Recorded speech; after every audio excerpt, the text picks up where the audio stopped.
हाँ बार बार पॉपअप। मैंने बोला है जो कोई भी कर रहा है वो सब पे डालेंगे। हाँ तो मैं कुछ नहीं कर रहा आज।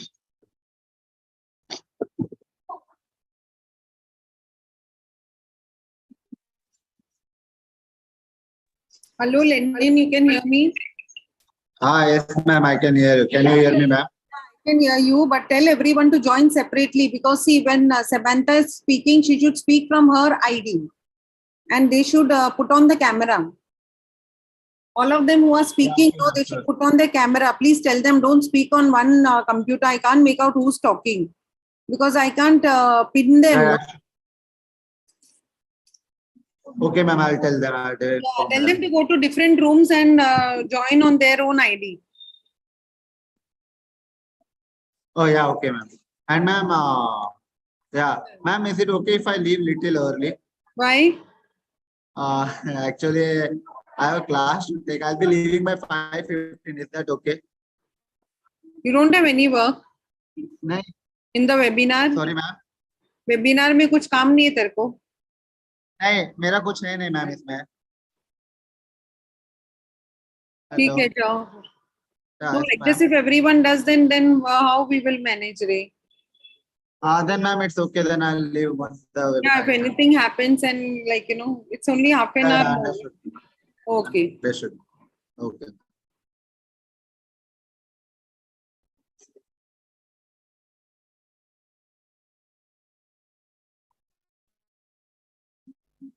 Yes, ma'am, it is- Where are the others? Why they are not joining, Lelin?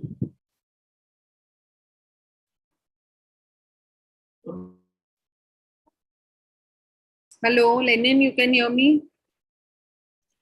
Just a moment, ma'am. Why your name is coming as Lenin and I'm also calling you Lenin only? Yeah, I'll change it, ma'am. I'll change it. Everyone join from their own ID. Okay. Okay.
Good evening, sir.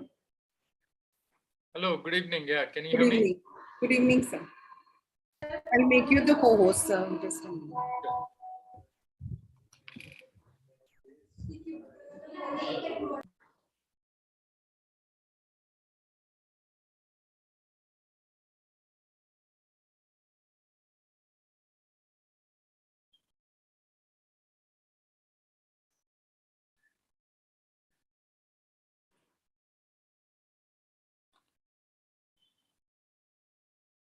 So I'm also logging in from another device. Sir, you want me to make both the names the co-hosts? Yes, Both? please. Yeah. Okay. Thank you.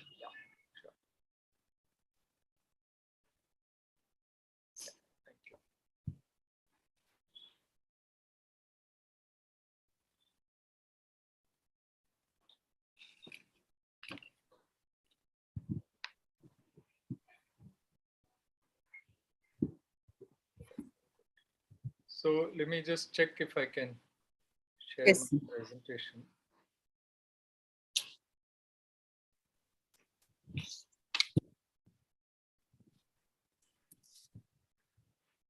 Okay.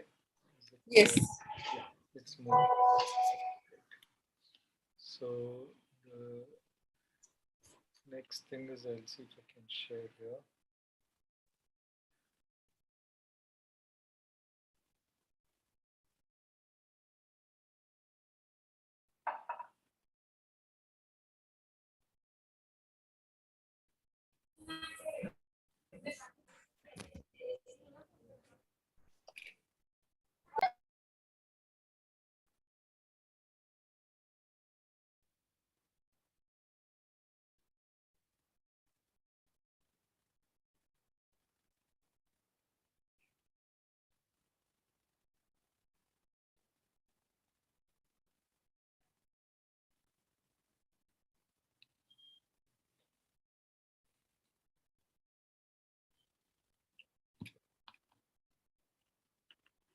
It's fine.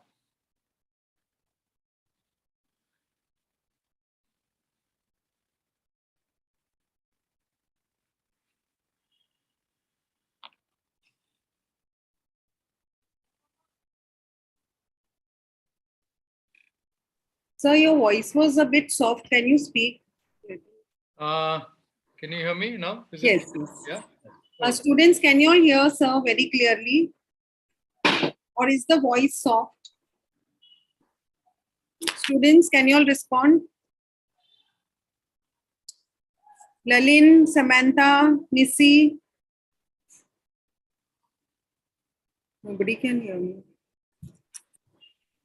I'll just call them. Yeah. Sure.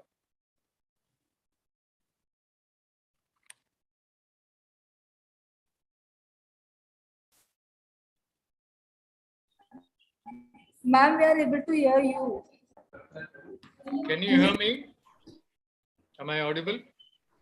Little more. Yes, sir, you are audible. Okay. Yeah. Yeah. Thank Clear, you. no? It's clear, right? Students? Yes. Yes. Yeah. You can hear me, no, Dr. Vinny? Yes, yes. Yeah. But you know, your voice is a bit soft, so that's why I wanted to ask. Yeah. Sure. It Yeah. can be bit more Because I'm using louder. another computer. And Nisi is saying it can be more louder. That is what one of the Okay. students I'll said. try to speak louder, and I think the mic is on this side. Okay.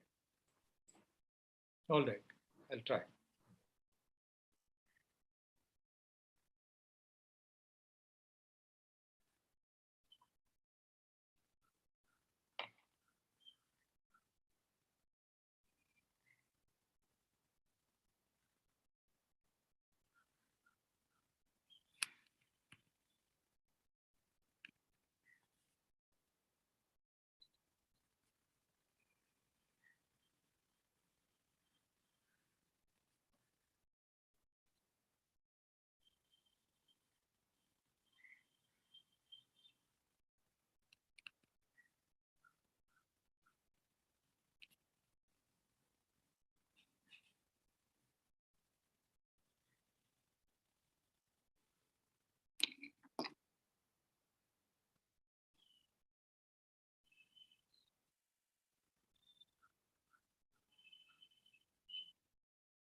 Is there something like a clicker in this possible?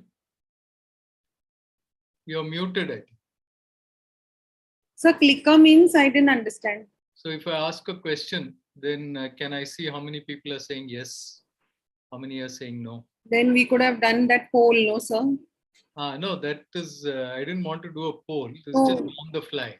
No, with the chat only, sir, we will count the yeses and nos. Okay. The students will do it. Okay. Yeah. Take it. So if, then we get some approximate thing. So who's in charge of the question answer? I'll tell you. Something in the reactions. Sir, Osden and Samantha are in charge of that question answer. So just alert them. I will also tell them. Okay, sure. Osden and Samantha. Thanks. Yeah, sure. Osden and Samantha, you all are here.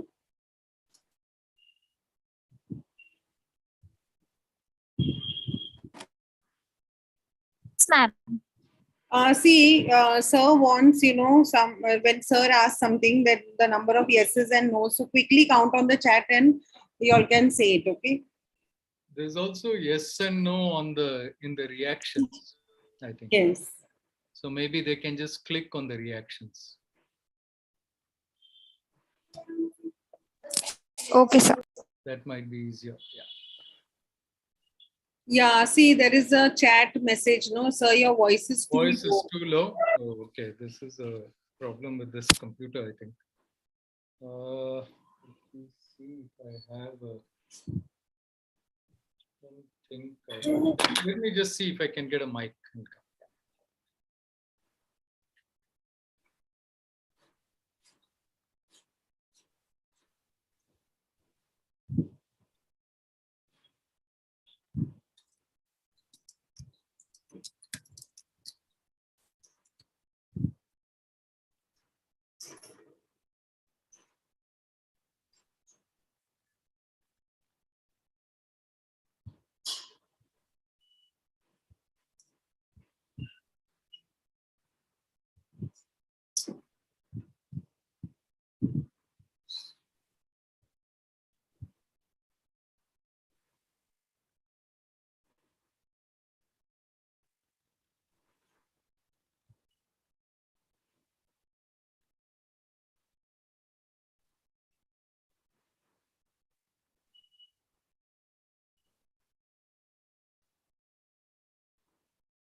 No, unfortunately, I don't have a mic. We'll have to do this. Yeah.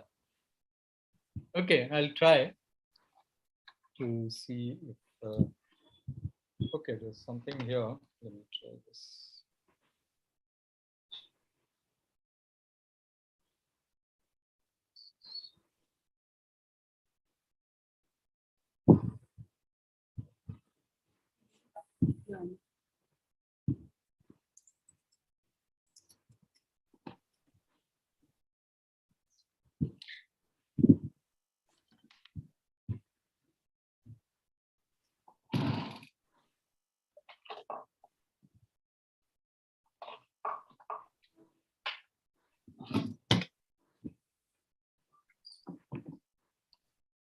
No, I'll try to speak loudly. I think that's. Yes, sir. We can.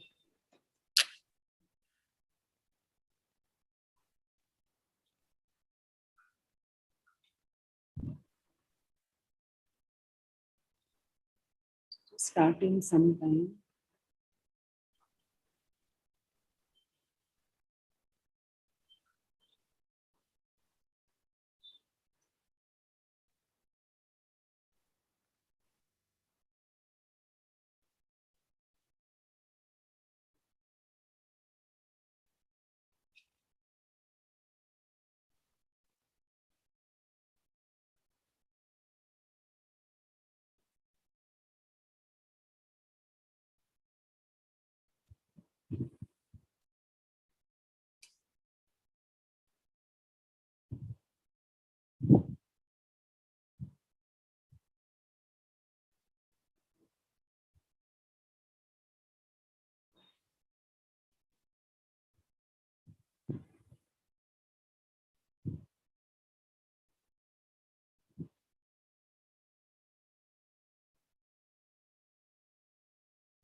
So we have been continuously having this webinar at 4 o'clock. So some of them still think it is 4 o'clock and we changed the timing since last time. Anyway. So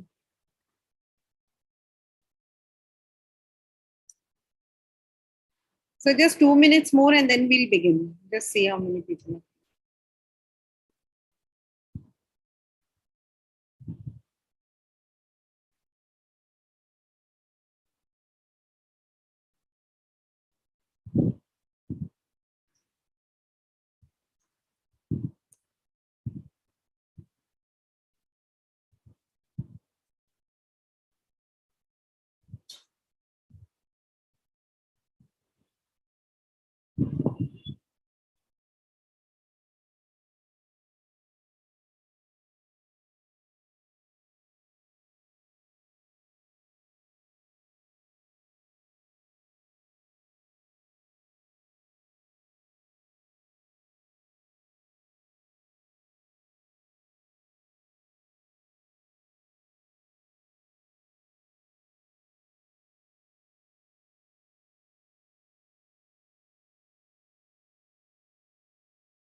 So let us begin. So good evening, everyone.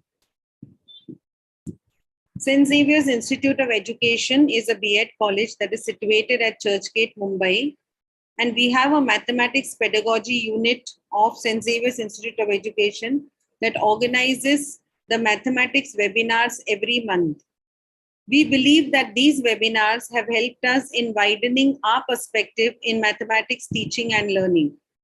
We have tried to have a variety of topics that will help teachers and researchers at all levels. And our only aim is to see that there is some improvement in mathematics teaching and joy on the faces of our students while learning mathematics. Every session ends with a feedback, and all participants state that they have tried out the innovations that they have learned in the webinar. If you have tried out any innovation and if you want to disseminate these innovations, please send us a 1-minute video to mathslearning@sxie.in. I repeat, mathslearning@sxie.in. We all are eagerly waiting for today's session on mathematics in the social domain. Does it strengthen or hinder democracy? And I welcome Dr. Subramaniam from Homi Bhabha Center of Science Education. And we thank sir for accepting this session and he's going to give us this session today. and we all are eagerly waiting, sir, for your session. And I invite our student, Sanika, to introduce sir. Sanika. Yes. Good afternoon, everyone. Paul Halmos once said, the only way to learn mathematics is to do mathematics. This perfectly describes our guest for today, Dr. K. Subramaniam. We had a fortune of meeting Sir at Homi Bhabha Center of Science Education as a part of our field visit. The way we related to mathematical concepts through activities was something we could relate to. We are honored to have with us Dr. K. Subramaniam as a resource person for today. Dr. K. Subramaniam is a professor and center director at Homi Bhabha Center for Science Education, Tata Institute of Fundamental Research. For last 22 years, Sir has given his valuable service to the prestigious Homi Bhabha Center of Science Education. Sir completed PhD in philosophy in 1992 from Indian Institute of Technology, Bombay. MA in philosophy in 1995 from University of Bombay. BTech in aeronautical engineering in 1984 from Indian Institute of Technology, Madras. Sir has contributed in the field of mathematics in many such ways, including all of those is nearly impossible, but some of them include contribution in the field of education by research, formulating educational resources, contribution to the professional community by building a community of professionals and researchers in mathematics education in India. Sir Dr. K. Subramaniam has been internationally recognized for his contributions as a panelist for the mathematics education section of the International Congress of Mathematics, ICM 2022. Plenary panelist for the 14th International Congress of Mathematics Education, ICME 14 2020. Plenary speaker, PME 43 in 2019. Plenary panelist, PME 36 in 2012. Delivered regular lecture in ICME 10 in 2004. Invited editor for the Indian section for the first source book on Asian research in mathematics education, published in 2015. Member, International Program Committee, ICME 12, 2010 to 2012. Member of organizing team for topic study groups in ICME 11 in 2008. ICME 12 in 2012 and ICME 13 in 2016. Reviewer for the international journals, Journal of Research in Mathematics Education and ZDM, the International Journal on Mathematics Education, reviewer for international conferences, international reviewer of the large funded project Numeracy Chair in South Africa 2013. Advisor, Information Age Publishing, International Source Books in Mathematics and Science Education from 2013 to 2022. Sir has also contributed nationally. Member of various national bodies such as National Council of Teacher Education, NCTE, from 2013 to 2017. NCTE subcommittees on teacher education through open and distance learning, teacher eligibility test, and research on teacher education from 2013 to 2014. Executive Committee for the Sarva Shiksha Abhiyan, Ministry of Human Resource Development, Focus Group on Mathematics Education in the National Curriculum Framework, NCF 2005, National Syllabus and Textbook Committees in Mathematics 2005, Member Advisory Board, Mathematics Teacher Association in India 2018 to 2022, country representative for India on the International Commission for Mathematics Instruction from 2012 to 2022. Coordinator, India's National Presentation at ICME 12. Chairperson and Curriculum and Syllabus Committee in Mathematics for Maharashtra State. Member of Mathematics Textbook Committee for Maharashtra from 2011 to 2012. Member of Governing Council or Academic Council of various academic institutions. Member of editorial boards of the research journal Contemporary Education Dialogue 2010 to 2018 and the Mathematics Education periodical at Right Angles from 2013 to 2022. Evaluation and consultancy for various national projects and educational organizations. Sir have conducted a large number of workshops and camps for students learning mathematics and for mathematics teacher professionals development. We are extremely honored to have such an experienced resource person with us today. Once again, we heartily welcome you, sir. I request the participants to keep their mics off and your videos off. However, we encourage your participation in the chat box and the method that the resource person lets you know in a short while. And I request Austin and Samantha to take up the questions and present it to the resource person. Thank you. Over to sir. Thank you very much, Dr. Vinny. And thank you for that very generous and long introduction. Yeah, I myself didn't realize that there were so many details. I'm very happy to be here and very honored to be invited once again to this webinar series. I'm very thankful to St. Xavier's Institute of Education and particularly the Mathematics Education Group for giving me this opportunity, and it's something that I always look forward to and I enjoy very much. Today's talk is based on something that I've been working on, and I will shortly share my slides. Before that, I wanted to say that please feel free to interrupt with questions in the chat, and I request the organizers, ma'am just mentioned the students' names who are helping out, and if there are questions, please interrupt me, and I will be happy to stop and address those questions. Also, when I make a question, I'm going to try this. I've not tried it before. If I ask a question, there's a simple way of saying yes and no. At the bottom of your screen, at least it's so on my screen, there's a button called reactions. If you click that button, and then you will see many reactions like a thumbs up, etc. But there's also a reaction which shows a tick mark for yes and a cross for no. And if your answer to the question is yes, you can click the tick mark. And if it's no, you can cross that. And then that will give a quick way of sort of keeping a count of how many yeses and how many no's.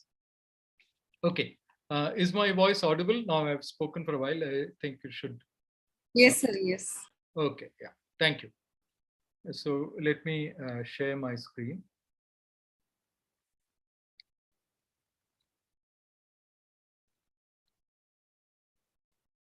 Okay. Is the screen visible? Yes, sir. Yes. Yeah. Okay. So mathematics in the social domain, does it strengthen or hinder democracy? That's what I'm going to talk about.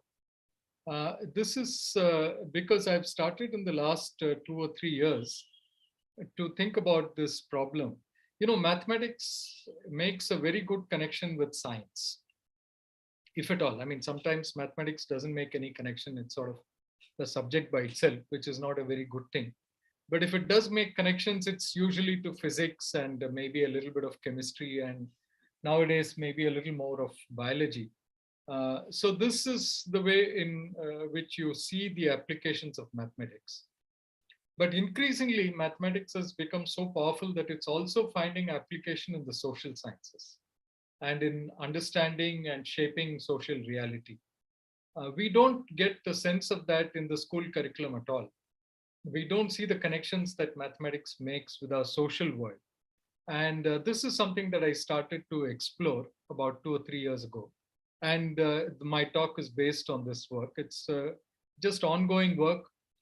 and it's still in the sort of exploratory stages, but I hope to share something interesting. And then this is one question that we could profitably ask. That is, how does the application of mathematics, I mean, first of all, is it in any way connected to social reality, and particularly the fact that we are a democracy, a democratic polity and society? And how does mathematics play a part in either helping us understand these things or in implementing and shaping whatever is required in a democracy? So that's what I'll look at, a few issues connected with that. Before we start, of course, we should ask what is democracy? I'm sure many of you have some views on what democracy is, and it would be good to get some reactions in the chat maybe. What do you think democracy is? I can see chat in my other device, so do feel free to post something in the chat. Okay, so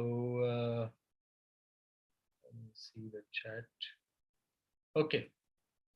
Okay, someone has put in, Dr. Vineet has very nicely put in this quote, very famous quote from Abraham Lincoln, I think, government of the people, by the people, for the people, and someone's repeated that. Okay, very nice. Any other explanations of democracy or what it is? Power of the people. Okay, very nice. Okay. Rights and freedom with duties, independence of self. Okay, the notion of freedom and independence and rights, which is a very important notion, right?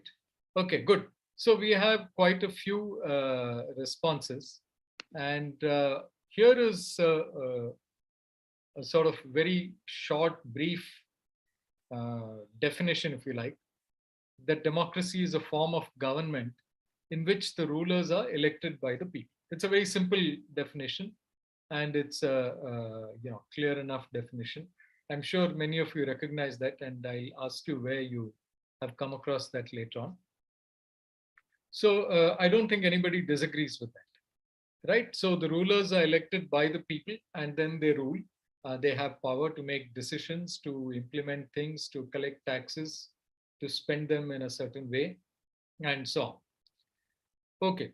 So elect rulers who are elected by the people periodically is a very important form of democracy, and kind of maybe many would say that's the defining feature. So the quote that you all had, I mean, democracy is of the people, by the people, and for the people, etc. That's a very general quote. So we have to operationalize it in the sense, how does it really translate into something that can be seen and checked whether it's happening or not? And then certainly elections, governments elected by people is a good check for that. There are governments which are not elected by people. For instance, even in our neighborhood in South Asia, if you see, or in the slightly wider neighborhood, from time to time, the rulers have been those who are not elected. For example, army generals have ruled. In some countries, dictators have taken over the government by force. They have ruled. So these are certainly not democracies because they're not elected by the people. Okay, that's one kind of thing. But what if the leaders are elected by the people? Is that something sufficient? Now, here is a story. And let me share some bits of the story. I'll not say who or what the story is about. But there is a leader, M, who's very, very popular, who was elected by that country. In fact, he was responsible for the freedom of that country, the freedom from a very elite minority, which was ruling the country and holding power and denying power to the vast majority. And something like you could say the situation in India prior to independence, maybe there are similarities. I'm not going to say who this person is and what the country is. But this leader was extremely popular, was seen as the main architect of the independence or liberation. And he was elected the president through a democratic election with the overwhelming majority. He became the president and he ruled as president of the country for many decades. However, as the years went by, he changed the constitution many times, amended the constitution, and then increase the powers of the president and then reduce the accountability of the president, the checks, etc. In fact, the opposition party more or less disintegrated and disappeared. Opposition party workers were harassed in various ways. Meetings held by the opposition party workers and leaders were disrupted. Public protests were also stopped. In fact, the government declared that public protests would be illegal. And then some laws were passed which said that no, you cannot criticize the government and the president. If you criticize it, it will be illegal and you will face the consequences, such as being put in jail, having cases against you, and so on, or arrested and so on. Most of the media was controlled by the government itself or the state.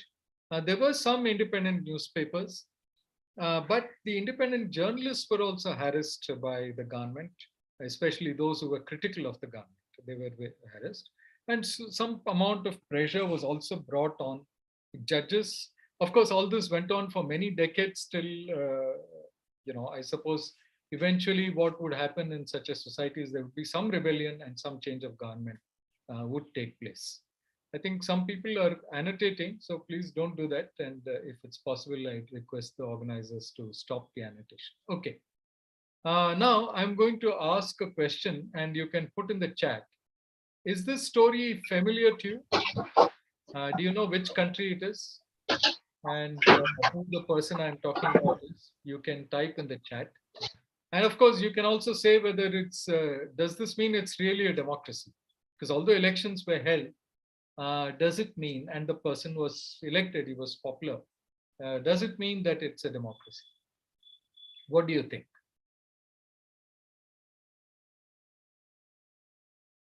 First question.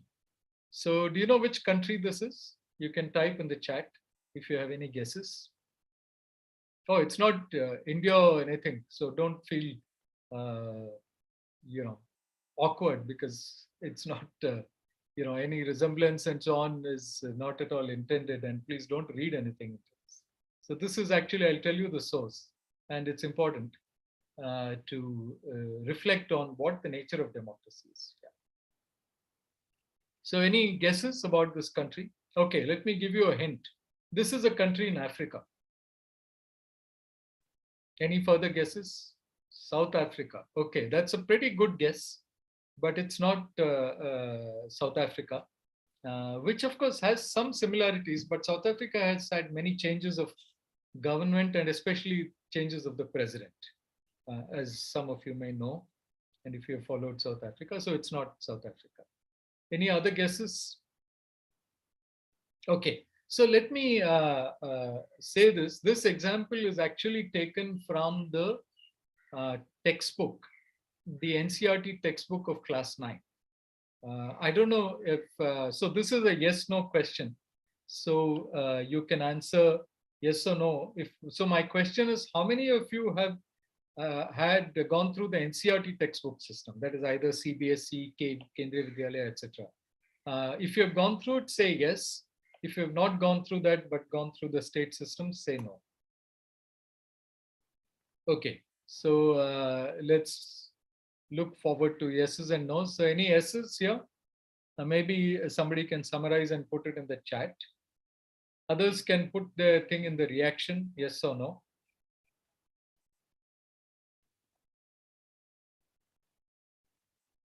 Okay, so how many yeses did we get?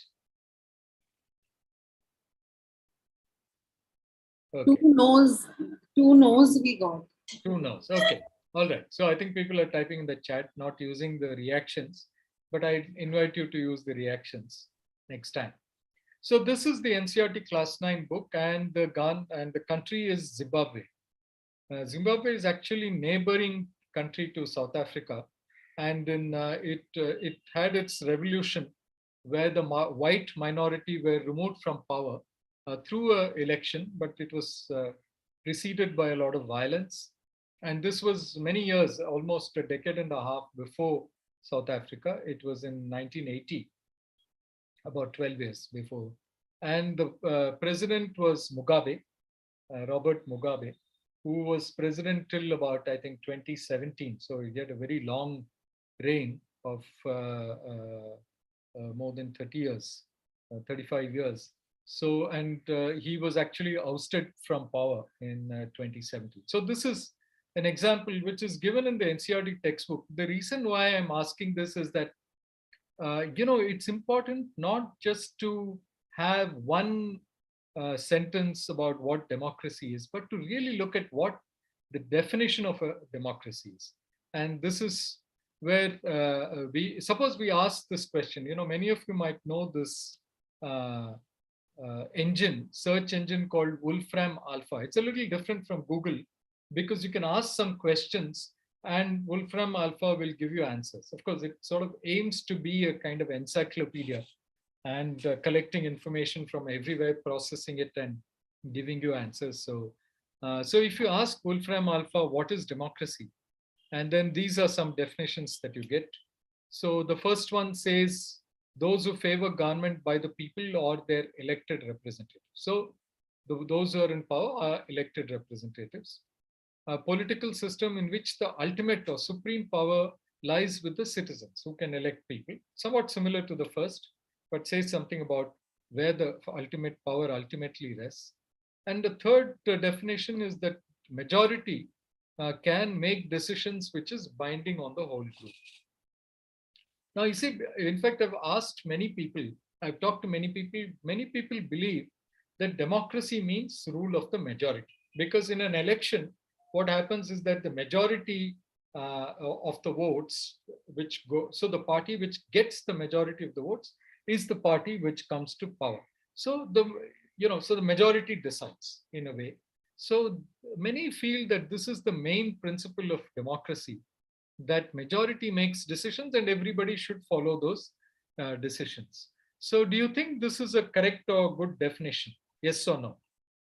Let me ask, particularly definition 3.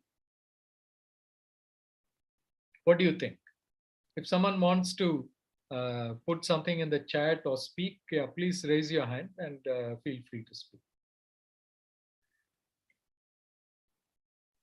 So I feel majority is not right every time. We can't take the majority every time. There could be situations where the minority group also could be right. Yeah, okay. That's a good point. And of course, that's sort of very important point. And that's something that we need to be aware of. For example, Dr. Vinny, would you like to give some example, or anybody else?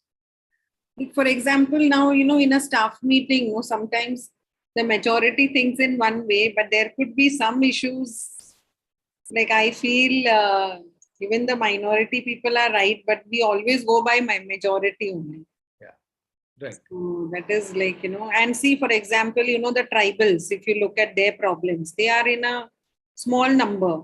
Yeah. And the whole nation decides that, they may not be important or their culture is not important. In the name of development, we may wipe away that tribal culture. Yeah. So, yeah, that's a good point. For example, I mean, this is what Dr. Vinny mentioned. Sometimes the majority will want certain things. As you might know, that Bombay produces many thousands of tons of garbage every day. It's very surprising. And all this garbage has to go somewhere and it has to be dumped somewhere. And the garbage dump is actually very close to a very thickly populated area, which is close to the Homi Bhabha Center, not far from here, maybe about 3-4 kilometers from here. Now, clearly, while the rest of Mumbai wants this garbage dump because they need a space, this is going to affect the lives of the people who live around the garbage dump. I don't know this, how many of you know this shocking fact? The common life expectancy in the country is of the order of 69, 70 years, close to 70. And in Mumbai, of course, we have access to good healthcare facilities. So we can expect, reasonably long life. But the area around the garbage dump, in fact, what is called the M East Ward of the Bombay Municipal Corporation, that area has a life expectancy which you will be very shocked to hear. And the life expectancy is something of the order of 39 years. It is less than 40 years. I don't think, when I heard this, I was totally shocked. So this is the price that some people have to pay for accommodating what the majority needs. And this is something which crops up again and again in a democracy. There are conflicts where the majority will want, for instance, a nice flyover passing through, let us say, Pedder Road or some very nice locality, or passing through some fisherman colony, fishing villages on the coast of Mumbai. So, of course, we know that. So the question is it correct for the majority to impose themselves? And of course, these the two examples I mentioned had very unequal outcomes. In one case, those who were affected did not have much power to resist what was imposed on them. In another case, those who were affected had so much power that they shelved the project entirely. So these are some facts in democracy. And in a true democracy, when we say the power is with the people, it doesn't mean the majority can impose their decisions. In fact, there is a need to protect small groups and minority groups, and that's done through the notion of what is called human rights. Anyway, so how does it connect with mathematics? So one of the connections I want to point out is that the idea of definitions. You know, in mathematics, we pay very close attention to definitions and what is the definition of something, and does some object or some example fit in the definition or not? And these definitions are quite precise. For example, you see in the picture in the slide, there are two triangles which are shown. Now, how would you say these are triangles? Of course, it depends on the definition of a triangle, you might say. But what do you think? Do you think we could accept these as triangles? Yes or no? Okay, Dr. Vinny is responding all the time. Yeah. Not both. Okay. Not both is a little ambiguous, which means the second one is a rectangle. All right. The first one is not. Okay, good. So many think that the first one is not a triangle. So can somebody say why it's not a triangle?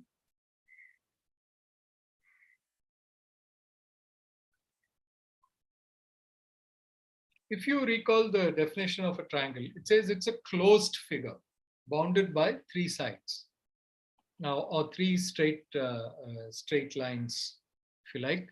It's bounded and enclosed by three straight lines, which are not coincident. And this closed figure, so clearly this triangle that you see here is not closed. It's kind of, the edges are not joined, and it's not a closed polygon. Yeah, many have put that in the chat.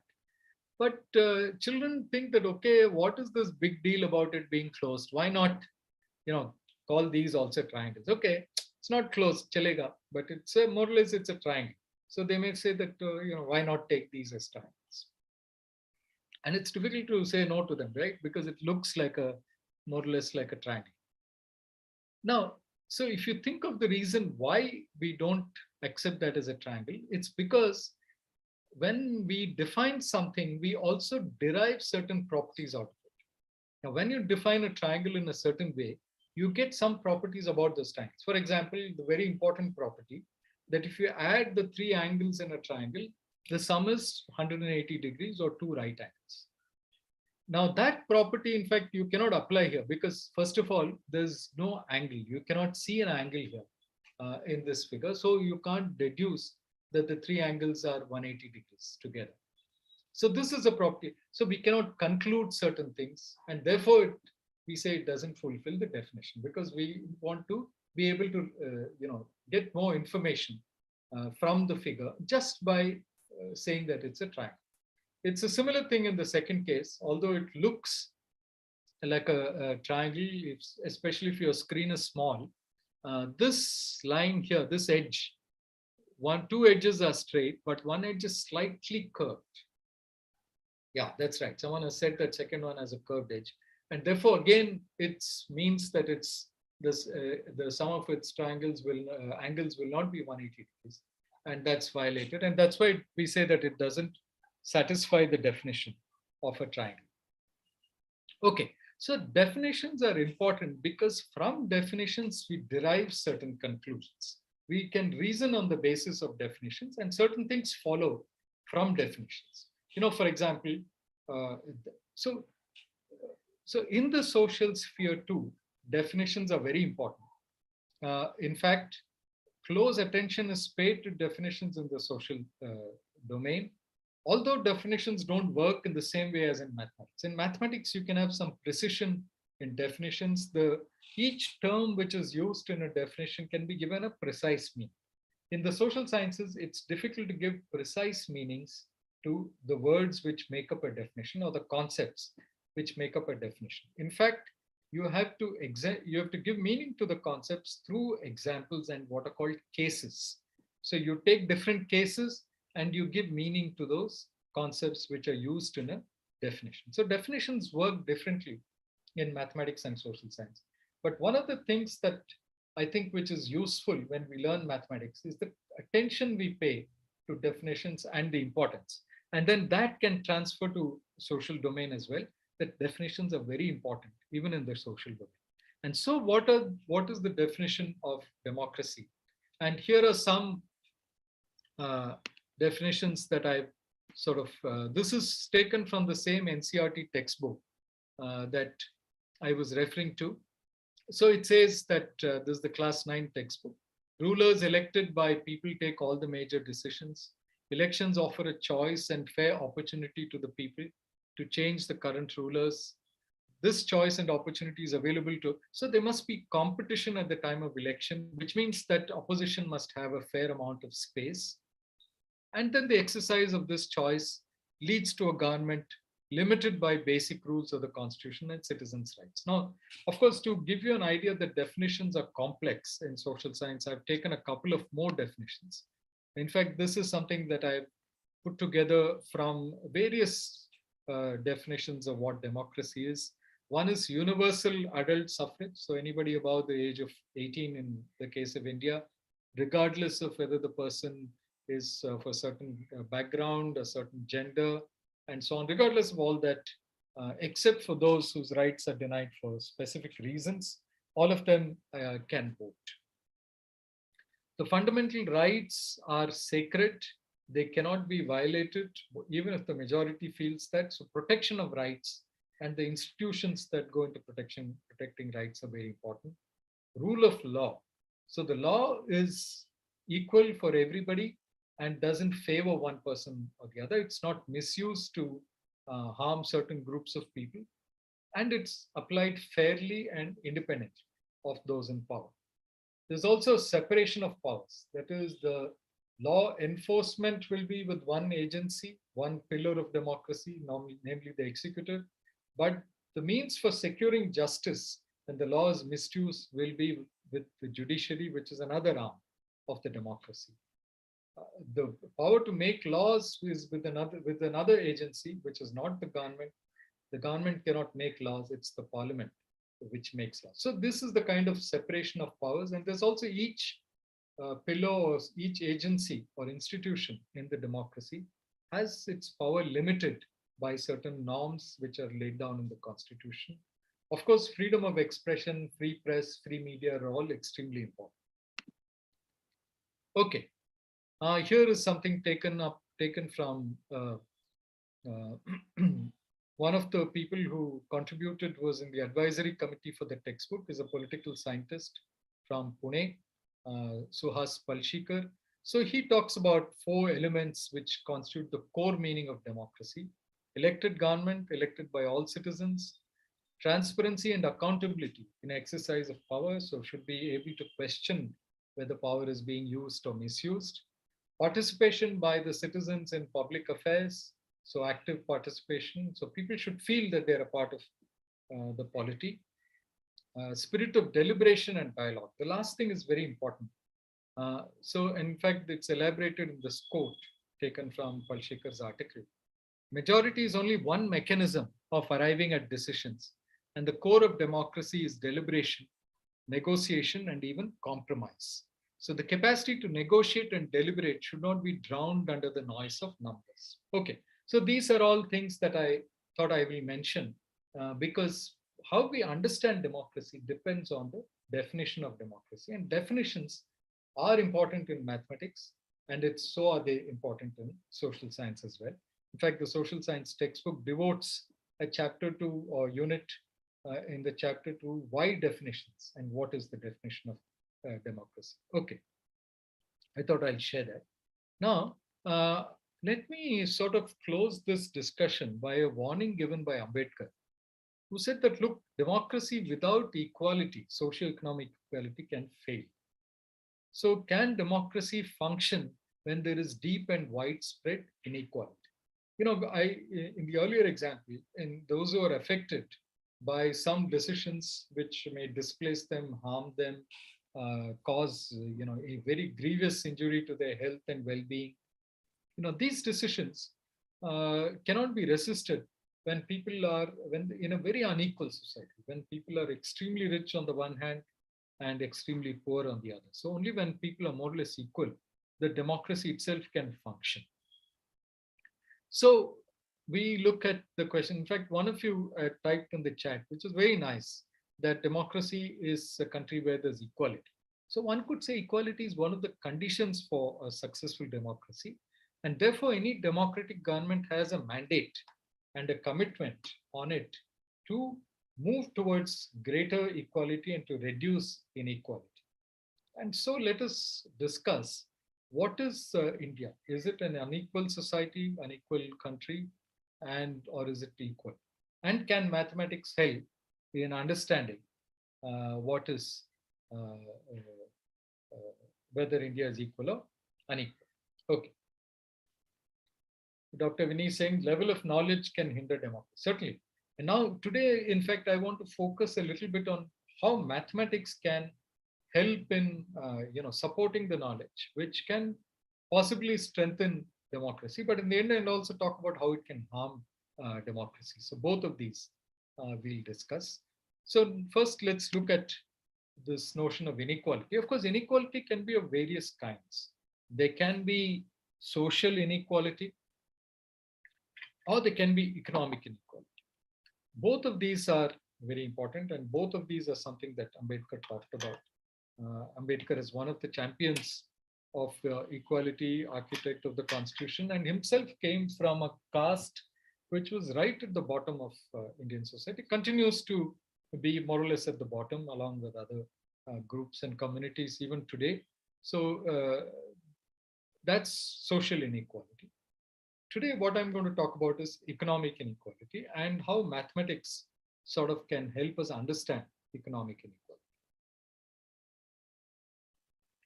See, one of the reasons, in fact, why I became interested in inequality is that during the pandemic, if you all remember, we saw how what the impact of inequality is. Many of us, were reasonably okay during the pandemic. The country went into lockdown. We could survive. We could, manage to pull our resources somehow. Of course, even if some of us fell ill, some families suffered very deeply. They had loss of members. There were many, many people who died, no doubt.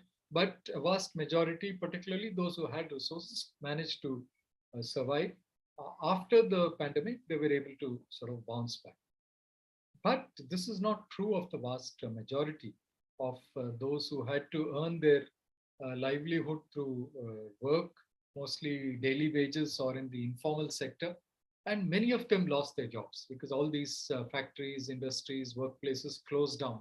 And as you know, they had to trek back home. And that was a very vivid sight. You can imagine the plight, not having a place to stay, not having food to eat, not having money, and the threat of and the danger of the disease and the infection itself. So it was very, very alarming, and many people had to walk, took the decision to walk hundreds of kilometers or even 1,000 kilometers and so on. And this was a stark reminder of the inequality. And even after the pandemic, those families, most of them have not recovered. They're under various kinds of burden. Education has suffered, health has suffered. So recovery has been very slow and incomplete. And it was very shocking to me to come to know that during the same period, most of the wealthy people not just in India, but even in other countries. If you look at the wealth, their wealth increased. They increased almost, you could say, even more than in the pre-pandemic period.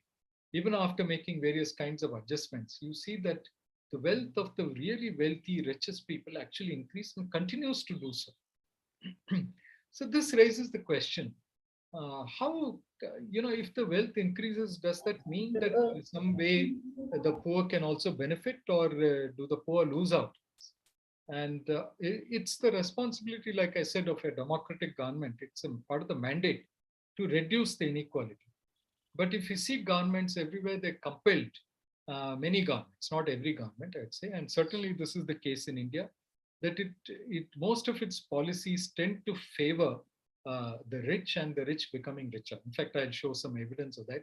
One simple example is that if you see the money collected by the government in the form of taxes, either direct or indirect taxes, especially indirect, the one way has been to increase the prices of petrol. As you know, fuel prices were increased very dramatically in the last few months, in fact, in the post-COVID time. And this is the chosen route by the government to gather some funds for itself, to get taxes. And it is not by imposing something like a wealth tax on the rich. Now, how do we understand this? I mean, what is the justification for this? And can mathematics throw some light on the fairness of these kinds of arrangements? And of course, the larger question is, how can poverty and inequality be overcome? Okay, now in order to talk about how mathematics can illuminate this, I'm going to talk about something called the maths of scaling. Now, some of you might have heard of this, and let me give you an example. This must be familiar to many of you. What is meant by the mathematics of scaling? So the Earth, if you know, is about 4.5 billion years old. The universe itself is supposed to be between 12 and 13 billion years old, about 13 billion. But the Earth sort of, came out and cooled down from part of the sun. It's about 4.5 billion years old. Okay, now if you scale this down, the age of the Earth to about 1 year, right? So let's say that we treat the whole age of the Earth as 1 year, right? Then when did humans appear? Any guesses when humans appeared? So 1 year, did humans appear on December 1st or November 1st? What do you think? When did they appear? So if we take the whole of the Jan 1st. No, Jan 1st can't be, because the Earth was born on Jan 1st. And Jan 1st to 2022 September is 1 year, let us say. At the very end. Yeah. Somebody has typed very end, very nice, good. How close to the end? 1st December, 15th December, 1st November, December 1. Okay, all right, somebody says December 1. Okay, that's good enough for us to see as a working hypothesis. Now, if you take when life appears, life actually appears reasonably early on Earth, which is February 25th, right? After a month and a half, month and 3 weeks before the end of February, life has appeared. That's pretty fast, actually. Reptiles, but from life to appear to complex lives and organisms, etc., takes a long time. And reptiles appear only in December, not even 1st December, but December 6th. Okay, now somebody is getting closer to the answer. They say humans appeared on December 31st. Okay, we'll see that. So dinosaurs actually become extinct on Christmas Day, December 25th. So that's when dinosaurs go extinct. So, and of course, that's a long time ago. I mean, humans appear much after the dinosaurs became extinct. And Homo sapiens, which is the modern human being, appears on December 31st at 11:36 p.m. So, it's just the last 4 minutes of the year is all that we have been on the Earth. We're in a pretty precarious situation, I think. I mean, we think of ourselves as lords and masters of the Earth, but we've been around for only 4 minutes out of the whole year. So it's something to think about. And so the mathematics of scaling actually sometimes puts things in perspective. It tells you what really some big numbers are. Now we are going to talk about, think about this mathematics of scaling through example, I mean, through the mathematics of inequality through using the scaling. Now I'll tell you how I got this idea, because I saw this on a YouTube video. There's this very popular astronomer, Neil Tyson, who's a US American astronomer. You'll find he's a brilliant expositor, he's very popular. You'll find many of his talks, etc., on YouTube, and very dramatic, nice talks. And in one talk, he talks about this thing of, he imagines that the wealthiest person at that time was Bill Gates. I think he probably is, I don't know, I'm not sure. But his wealth was what, $50 billion. And nobody understands what this $50 billion is. So he says that, okay, that's Neil Tyson. Neil Tyson is a good salaried person. He has a house, he has a comfortable income, house of his own, independent in the US. And if he's walking down the street and he sees some money on the road, let's say he sees a small coin, a penny, then will he pick it up? He won't pick it up if it's a penny, because it doesn't make any difference to him. He'll just let it be. But if it is a dollar, or if it's a quarter dollar or something like that, he says, okay, maybe I'll pick it up.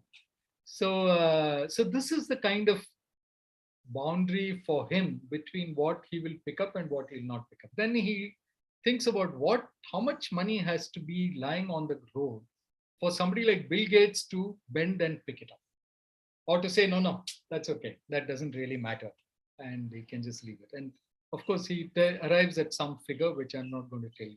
But I'm going to do a similar exercise, sort of inspired by that.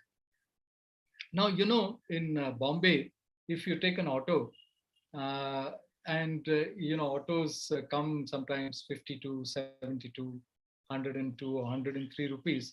And the auto driver will tell you that, okay, just pay me 100. Just pay me the round amount and leave the 2 rupees. Now, by the way, I don't know how many of you have gone outside Bombay. First of all, any auto driver asking you to pay by the meter is shocking. For example, I spent some time in Bangalore, and I think if any auto driver says pay by the meter, people get very shocked.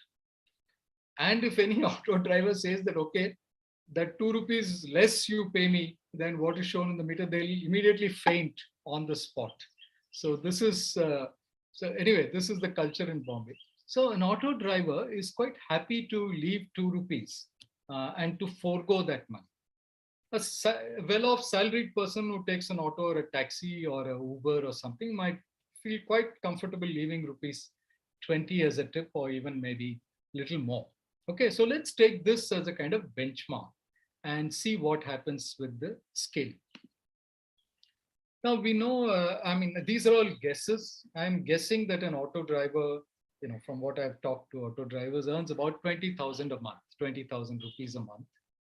Has a wealth, maybe if the person has worked for a long time, has a small house, some assets, something the family has owned, maybe has got it, something belonging to his wife, etc. Maybe a wealth of about 20 lakhs.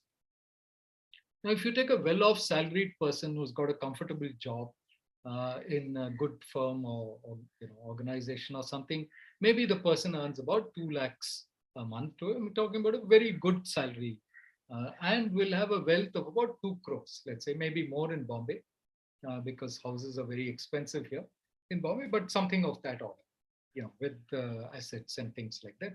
So you can see that, there's a scaling, 20,000 to 2 lakh and 20 lakh to about 2 crores. So it's each of that is going about 10 times. So let's say the ratio between the auto driver and a well-salaried person is about 10 times the income and 10 times the wealth.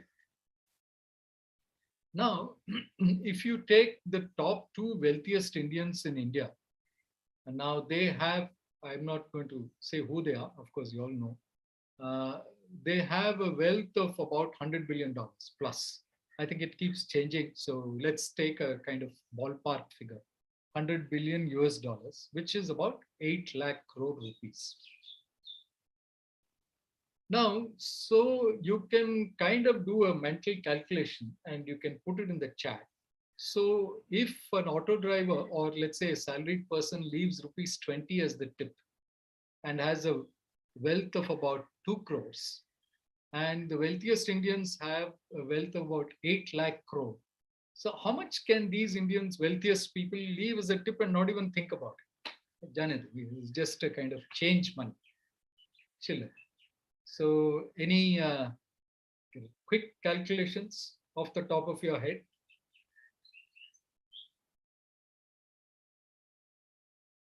₹500. Okay. So if you take 2 crore and 8 lakh crore, what is the ratio there? It's certainly more than 1 lakh. In fact, 2 crore to 2 lakh crore is a 1 lakh ratio. 2 crore to 8 lakh crore is, the ratio is 4 lakhs. So you have to multiply by 4 lakhs. So if you take 20 rupees and multiply by 4 lakhs, it comes to 80 lakhs. So 80 lakh rupees is something that you can give to an auto driver as a tip and doesn't even make a dent. So this is a sort of thing. So this is a tip which you can give and forget. A small, I'm not talking about people coming to collect money for Ganesh Pandal and so on, which you will give a little bit more. Maybe you'll give 100 rupees or 200 rupees, which is 10 times more. And so that's also something you will give. You'll be very happy to give that money and you'll not think twice about it. You'll forget about it. So you can imagine that this is the kind of wealth. And it's a good question to ask. So how damaging it is to impose something like a wealth tax. I mean, it's because the mathematics puts it in sharp perspective, and to say what is the kind of scale of large, when we say large scale wealth, what does it really mean? So this is the sort of thing that mathematics can help us. Of course, I've put that credit there because it's inspired by Neil Tyson. Okay, so now let's do this small exercise. We are at about 4:30, which is to look at how incomes are distributed in India and where are you? So let me ask. So many of us have some idea of which class we belong to in India. Of course, upper class, middle class, lower class, working class, etc. Or let's talk about income, middle income class, high income class, low income class, etc. So I'm not going to ask you individually, but let us say today, me, the audience here, the faculty in Xavier's College, etc. So where do you think, which class, income class do they belong to? Which income group? High income group, middle income group, low income group? Okay, somebody says upper middle, someone has said middle, okay. Middle. Okay, I guess the vast majority will say middle, right? So we need a little better definition of what this middle income means, right? Okay, so let me ask you. So this concept of quintile, there's many of you would have studied this in school. So what is the concept of quintile?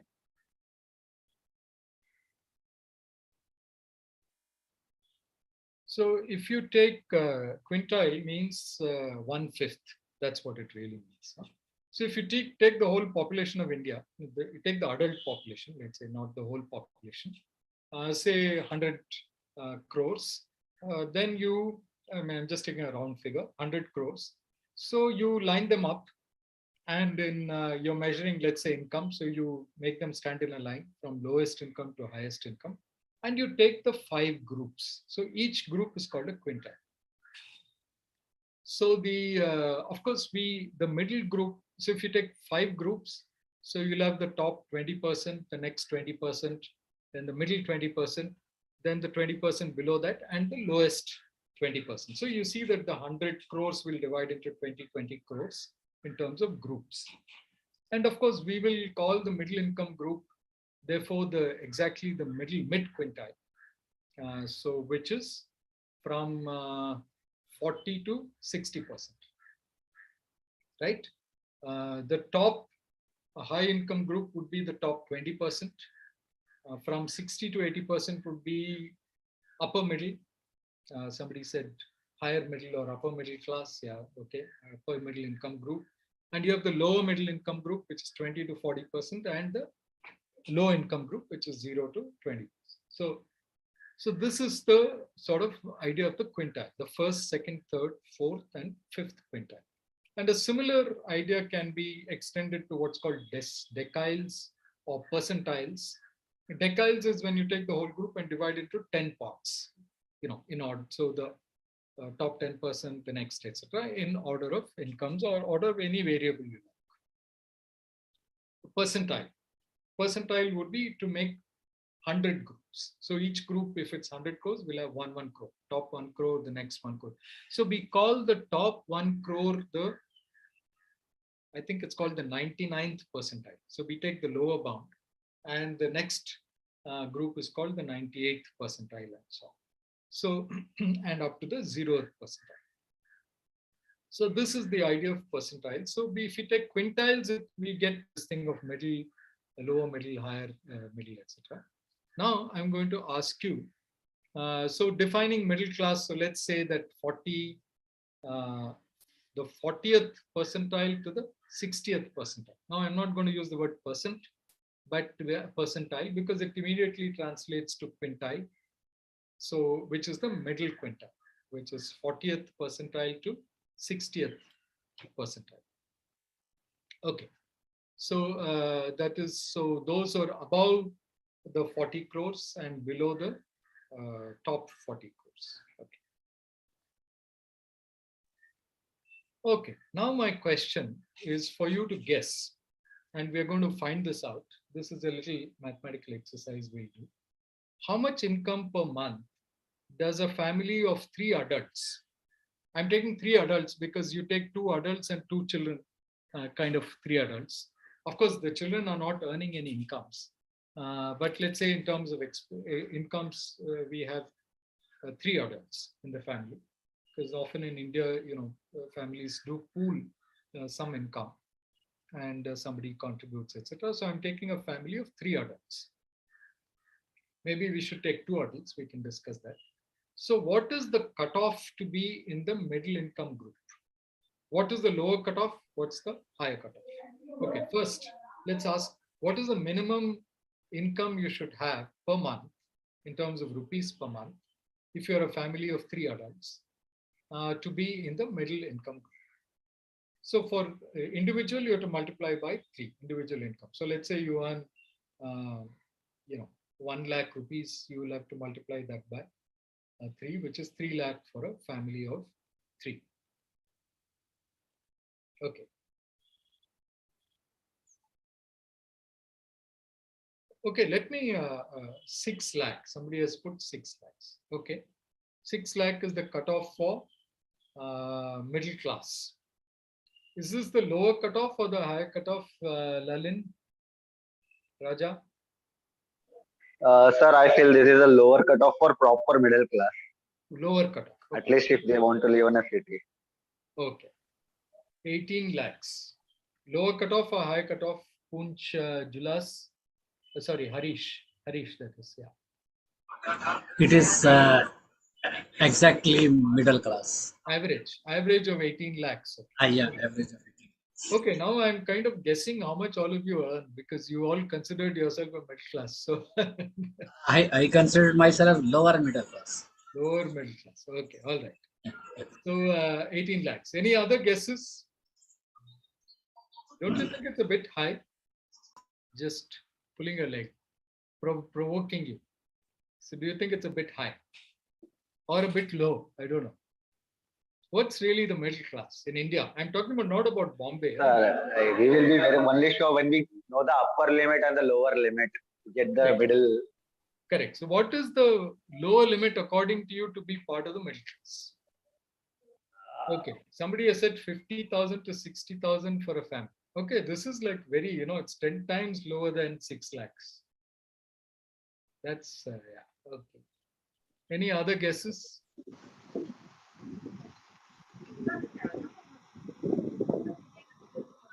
Okay, so I think you've run out of guesses. So now we are going to check this in something called the World Inequality Database.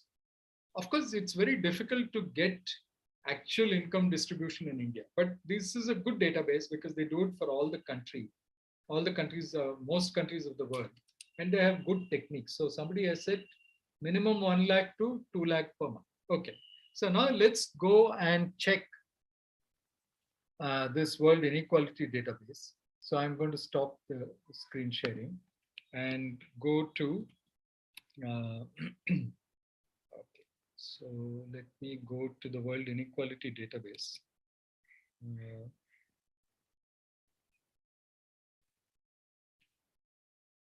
By the way, I'm sort of sharing this with you because this is a good site to look at, and I'm just moving the bar out of the way.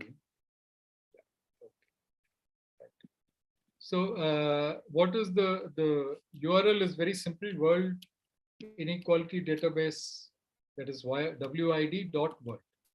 So if you type WID.world, you will go to the World Inequality Database. Can you all see my screen? Can you see the website? Yes, sir. Okay, all right. So now there are many graphs here. I will show you a graph later. But one of the interesting things in this is there's a question here which says, where are you in the income and wealth distribution? Right? Okay. So I'm going to click that and let's see what comes up. And we see, okay, so it's asking you, do you want to measure in terms of income or wealth? Both are kind of correlated, but let's take income because we're more familiar with that. And which is the country? So we are in India. So I'm going to click India. And it says choose a currency. You've chosen India. Indian rupee is fine. We all know the currency very well. And what should I include? Okay. So now I will include per month because per year, you know, sometimes it's difficult to calculate and remember. Per month, everybody knows. And somebody said 1 lakh. Somebody said 6 lakhs. Okay. So I am going to take, so 1 lakh. So let's take 6 lakhs because it is kind of between the lowest figure and 18 lakhs. So 6 lakhs, which means for 3 people. So divide by 3. I'm going to take per person. So only 1 person. So that will be 2 lakhs. So let me type in 2 lakhs and see where I am. You know, am I in the middle class or not? I hope this website will tell me. So let me enter. And how many adults? So I'm going to say just me because we divided by 3. So just 1 person. Okay, so here is what this says. Can you see this? Can you read it? Yes. What does it say? So it says that you are in the top 4%.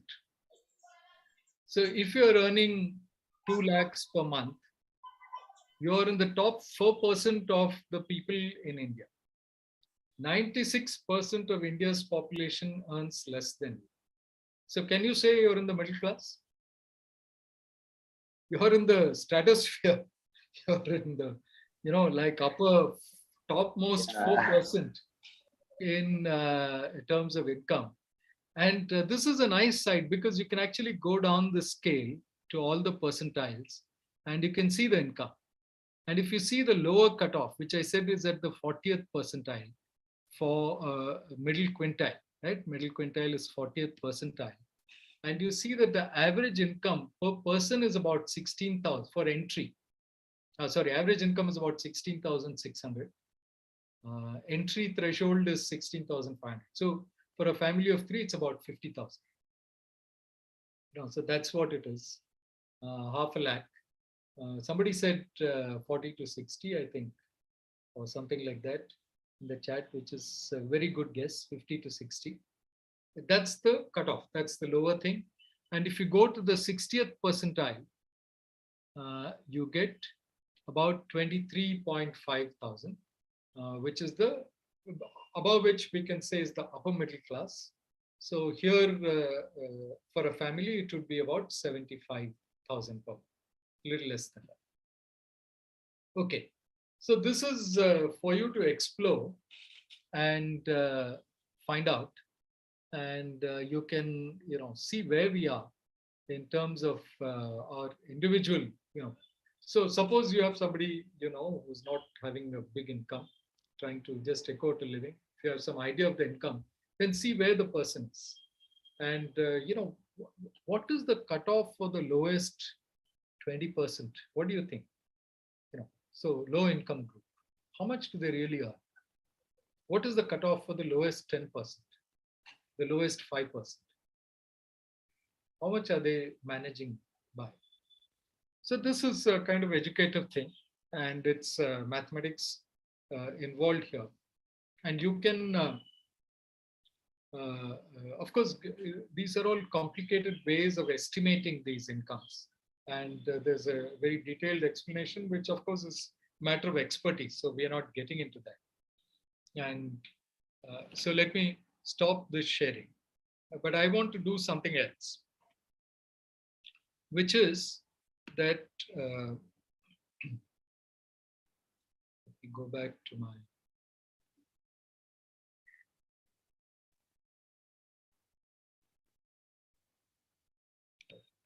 I think stop. Okay, yeah, right.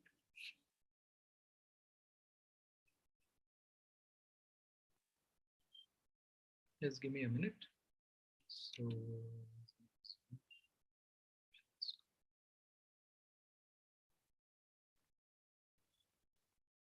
okay, so I'm back to, so we discussed that about where we are.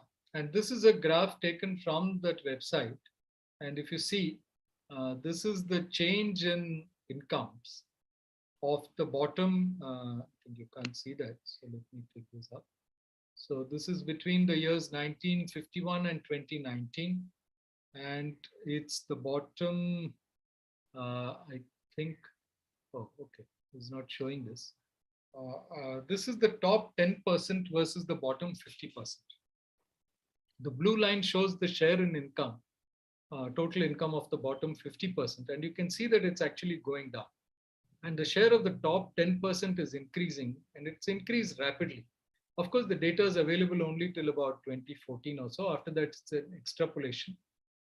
So that's why it's shown through dots. Some in-between points are also extrapolated because there's no clear data for those points. Some clear data, better data is available. So you can see that actually the inequality seems to be increasing over the years. And the two groups, the top 10% is getting more and more of the income, and the bottom 50% is getting less of a share of the income. Okay, how do we actually measure inequality? So I'm going to spend a little time. Dr. Vinny, is that okay? About 5-10 minutes talking Yes, about yes, something sir. called Yes, sir. Yes. Gini coefficient, because this is an interesting exercise, and it's a measure of inequality. And we can try to find the Gini coefficient for India, and which kind of tells you whether India is unequal or not. Of course, in terms of inequality across the world, various estimates are there, and these estimates vary. But if we take the data from this website I just showed you, that is the World Inequality Database, we can actually calculate the Gini coefficient, and I'll show how we can do that. Oh, sorry. Okay, so in order to do that, I'm going to share a spreadsheet. I think all of you know what a spreadsheet is, so which is here. And okay, so this is, I hope all of you can see this spreadsheet. Yes, sir. So what I've done is that the data that you saw just now on that website, I've taken it and entered the figures here. And you can see that the data, average income at the 40th percentile, that's the cutoff for the middle income group, is about 18,000 per person and about 55,000 per family of 3. And This is the average entry is slightly less. It's about, it's just 150 rupees less. We can ignore that. So we can take the average income. And the average income at 60th percentile is about 25,900, close to 26,000 rupees. Okay, this is the average. So if you take this, all these values and you plot a graph, so what you get is this graph here, which you can see. You can see that the graph is kind of very much bent like this. So what it means is that the bottom percentiles are getting very little share of the income while it suddenly shoots up. And you can see that here. In fact, between the 95th and 100th percentile, it's going to, this is slightly older data. It's going to about 10 lakhs, suddenly shoots up. I'm going to show you a little better graph here. In fact, it takes to the not only the 90th percentile, but even beyond that, 95th, 97th, etc. And you can see that it goes up very sharply. The 99.999th percentile, that's the top 0.001%, has an income of 6.3 crores per person per month. So that's like really high income. And that's 0.01 in 1 lakh. 1 in 1 lakh already means that, if there are 100 lakhs in a crore, and 100 crores in the adult population. So you already know that there are 10,000 people, above this kind of limit as per this estimate. Okay. So now, how do we find the Gini coefficient? Now, let me talk about this. Suppose you have an equal country where everybody gets the same income. Then what is the Gini coefficient? The Gini coefficient is defined for that country to be 1. How do we find the Gini coefficient? So let me give that. So here is, let's first look at this graph. Right, so you can see this graph here, and from 0 to 100, everybody gets an income of 1 lakh. So all the points, percentile and income, is plotted here. So we get 1 lakh, 1 lakh, 1 lakh. So everybody from bottom to top gets the same income, 1 lakh, everybody. Right? All the, I think here we have taken 100 people, let us say 100 crores or something, but scale down to 100 people, everybody gets 1 lakh. So it's a truly equal country, perfect equality. Now, what I've plotted in this graph is the cumulative income. That is, if you see the x-axis, this gives the fraction of the population. So if I take 0.4 of the population, what is the share they have of the total income? It will be 0.4. So 40% of the people at the bottom will have 40% share of the total income, which is quite, that's because everybody is equal. And if you take 80% of the people, they'll have 80% of the share of the total income. And of course, if you take 100%, all the income is there. It's the total income which is available. Okay. So now this is the curve which is used to calculate the Gini coefficient. And if you see, if you take the area under this curve, it's like a right angle triangle, and its sides are one on the horizontal side and one in the vertical. So the area will be half into base into height, which is 1 into 1 into half. So that's 0.5. So 0.5 units is the area of this curve, area of the area under this curve that I've plotted from 0 to 1. Okay, so this is for a perfectly equal country. The Gini coefficient will be, I said it will be 1. So to scale it, you will have to multiply by, but the actual area is 0.5, and you'll have to multiply by 0. But which is the area we take? So what I'll show you here is that you see this area under this curve is much less than the area which is which is a straight line, which we saw in the previous graph, right? So let me show you in this.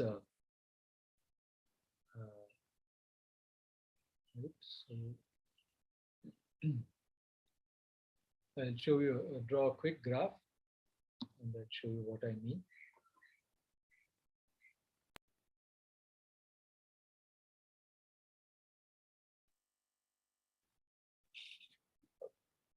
So here you are.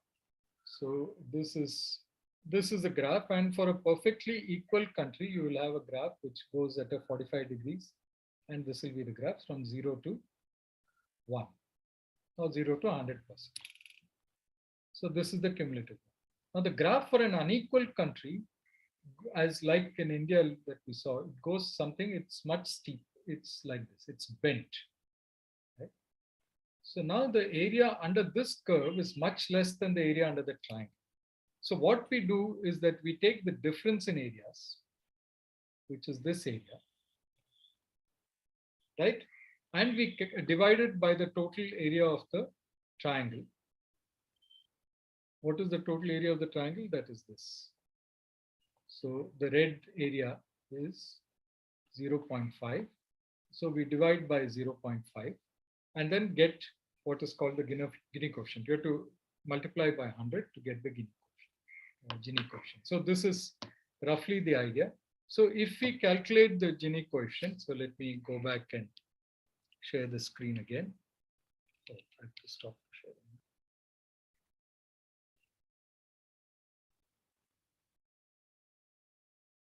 Okay. So I can share here. Okay. So you can actually plot this graph, which is very bent, and this data is taken from that website, which I just said. In fact, I've calculated a more recent one, which takes those smaller percentiles, and you can see the points here. You plot the cumulative income, and that's what is plotted here. Then you calculate the area under the curve. So you get a Gini coefficient. I don't know if you can see this, but this is, oh, sorry. Right. So the Gini coefficient that it's showing here is 0.62, which is a very highly unequal country. In fact, anything above 0.5 is considered extremely unequal. At least as per this estimate, we calculate and we see that India is a quite unequal country. So we can actually do this exercise if we have some estimates of the income. Shall I stop sharing? I don't know if there's anything in the chat.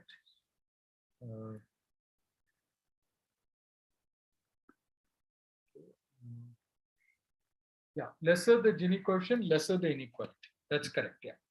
So the more, and this is a very high Gini coefficient, 0.62 or 62 if you scale it to 100. Sometimes it's given on a scale of 100.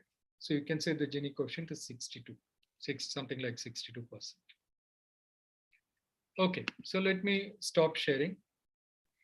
I wanted to talk a little bit about the, so mathematics can help us understand something of social reality, by something of inequality, by the mathematics of scaling, or by calculating indices like this Gini coefficient and so on, or even by helping us go through definitions and so on. So I think mathematics does have a role in understanding social reality. But the other thing to remember is that mathematics can also be very harmful.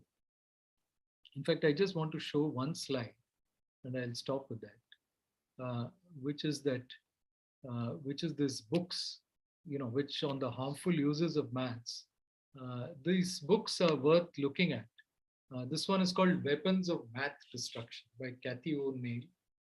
And there's a recent book which came out in India by Rukmini Singh, I think, Rukmini S, which is Whole Numbers and Half Truths. It's about, so both of these are about misuses of data and misuse of algorithms and mathematics to process the data. Today data is a big thing in today's world, and data can be used and manipulated. And that's what contributes to some of the harmful uses of mathematics, I think. So a few things I wanted to mention. There's so various kinds of indices which determine, for instance, whether you're above the poverty line or below the poverty line, and therefore you can get access to certain benefits that the government gives. Now that's calculated by mathematics. Now many districts in India are declared drought prone by the government. Now that's also calculated on the basis of an index. In fact, many protests have taken place because some district has been drought prone, has not had rain, has had a drought, but has not been declared as drought. And that has led to protests. It's because it's calculated on the basis of some index. You know, you're above 2, 2 and above, you're not drought prone, drought affected. Not drought prone, sorry, drought affected.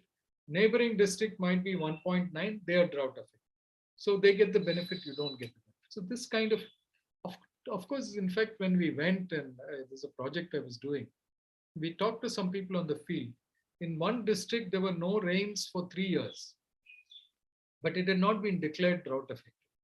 So when the people gathered together to find out what really has happened and went to the district office, which keeps the records, they found that they had not collected the rainfall data at all. They had simply multiplied the previous year's data by 10%, increase by 10% every year, and they had put that data. So it's just a plain fudging. So mathematics can also be used for that. And one has to be vigilant in a democracy, because this can actually affect people's lives. You know, the sort of welfare support you're supposed to get, you don't get. The other thing is gatekeeping. You know, I wanted to show one example. You know, this is an example which recently was shared in a group, which is a maths education group. So some government, I think Rajasthan or somewhere, has announced that they're going to have teachers and students memorize tables, fraction tables, and they have to say this within, teachers have to say this within 240 seconds or something. I mean, this is kind of, so suppose teachers are paid their salaries or whatever. On this basis, it becomes a kind of arbitrary proxy. Is that a measure of good teaching? Or would we say that? So these are the kinds of misuses that mathematics, some kind of measurement is done, which is a measurement of something which is a proxy, and then used for the real thing. And it can be very harmful. It can actually throw people out of jobs and so on. So this, we should be careful of what the harmful uses. Maybe on some other occasion, I can talk more in detail. So let me stop now, and hopefully, you know, there's still some time for a few questions.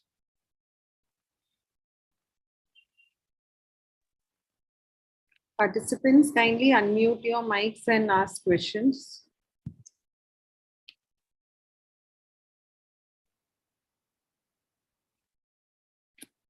You can also type it in the chat. Yeah, hello, sir. This is Lilin. Hello. Yeah, so like, so what is the possible way to bring the Gini coefficient close to 0, like to make everyone equal in our country? Like mathematically, is there any proven theory, or is there any method that we can apply? That's a nice question. I mean, I hope mathematics was like that, and you know, we could find some trick, but unfortunately there isn't. We can only show how whether there's equality or inequality by doing the right kind of comparison, but we cannot make a society more equal or unequal. But we can, people can take the right decisions which can help to move towards equality. That's really the power of mathematics, to help people take better decisions. You know, whether it's politicians, whether it's the public which is putting pressure on the politicians. So when the politicians go for votes, they'll have to promise certain things. And you know, this can, so what are the ways in which inequality can be reduced? This is, of course, one way is by redistribution. That is, you take money from those who have a lot of it, give it to those who don't have by means of welfare measures. So give them education, give them health benefits. Because this is essential, because poverty is a vicious cycle. If your health is affected, you lose, not only have to spend many, thousands of rupees that it can break your family. It can push you into a loan from which it is impossible to recover.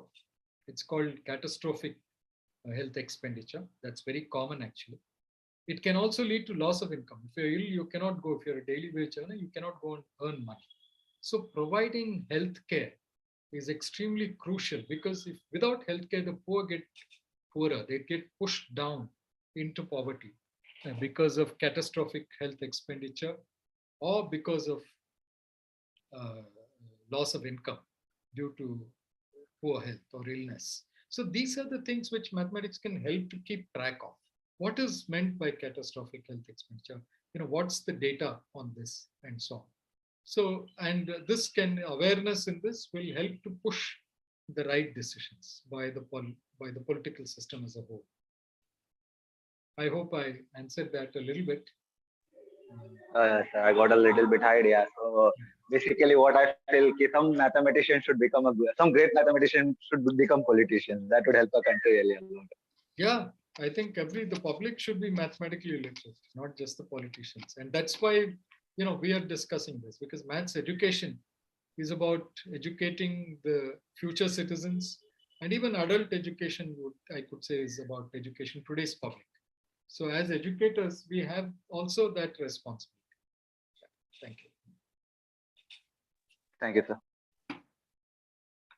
I request Father Blaze if he has any questions.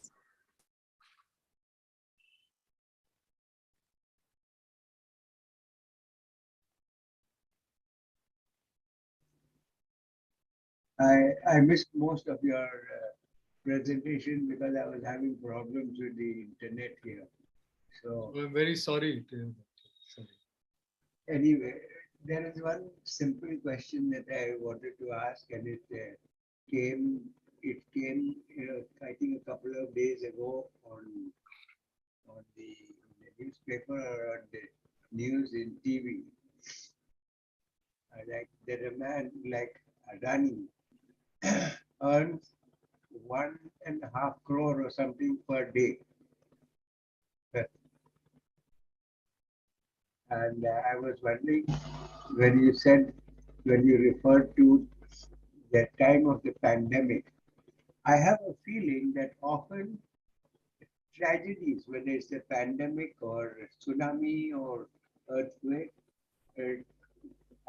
tragedies are the situation in which the rich get richer and the poor get poorer. Because in order to provide relief to the people who suffer from these tragedies, even the government goes to the market or goes to the big producers of goods, relief material, and that's how they become richer, while the poor become poorer. I don't know what you have to say on that. Yeah, thank you for the Blaze. I think that's probably quite right. It's because the safety, of course, the poor become poorer because there's very little of a safety net for them. The rich become richer because of I think the political economic arrangements we have in place. Yes. And it shouldn't really be the case. In fact, some of that money should go to give that safety net for the poor. I think on the whole, democracies tend to do well in providing safety nets. You know, I guess I noticed already quite some time back, I used to watch the Sensex, and I noticed that every time there was a tragedy, the Sensex would shoot up. That means the market would rise very high, prices would rise high, whether it was any tragedy, any of these natural calamities. So I was telling myself, my God, calamities are the situation on which the market breeds. Yeah, right. No, thank you for that comment. Though one should also probably recognize that, the Sensex itself and the kind of paper wealth. I mean, Sensex is essentially a measure of paper wealth. In fact, some of the things I mentioned, wealth of these top billionaires, etc., are calculated on the basis of these, stocks and shares and the value they have in the market, in the share market. That's in some sense artificial because it's notional and it's on paper. Converting those is not, would change that figure. But nevertheless, there are economists like this Piketty and so on, who have actually measured, found ways of correlating wealth, which is different from this kind of paper wealth, finding what its share is, or what the share of capital in general is to incomes. So how much does it really contribute to incomes? And therefore, what is a fair level of taxation? So people have worked on these things. And it would be worthwhile if it becomes a more common knowledge. and we realized that there is a need to change structures of taxation to redistribute wealth, to achieve true democracies. Thank you. Thanks. So thank you for your very stimulating thought, and the session was really enlightening, and you have given us a social perspective. So we request you to wait for a few minutes as we present a small research on the preparedness of our mathematics teachers towards NEP 2020. So this research was done by the Mathematics Pedagogy Unit, and I invite Aarti and Sanika to present the results.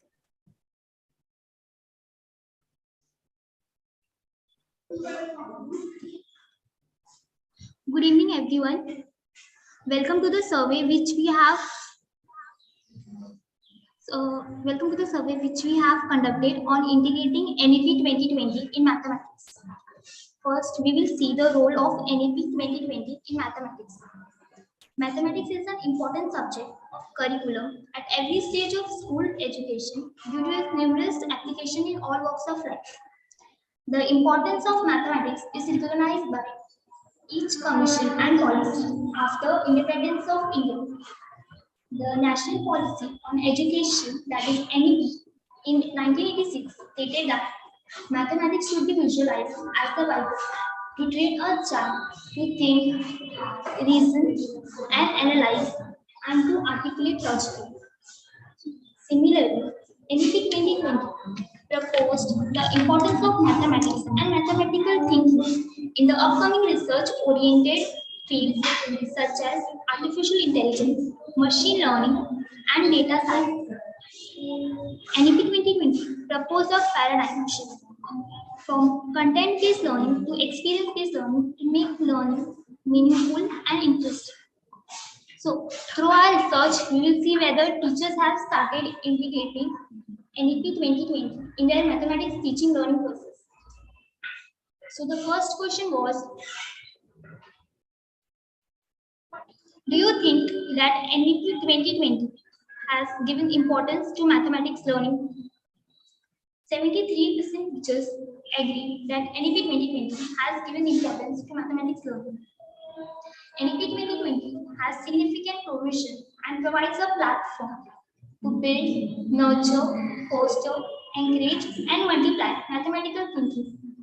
It has introduced the reforms needed to balance the need for 21st century employment and entrepreneurship, which is marked by critical, literal, and mathematical thinking. Our next question was, the change in the structure of the education system 5 plus 3 plus 3 plus 4 will affect mathematics education. 47% of the teachers agree that the change in the structure of the education system will affect mathematics education. It will bring tremendous change in the curriculum, and this will definitely bring a lot of changes in the syllabus. If the mastery of any subject begins from the early stage, that will help learners to develop exponentially.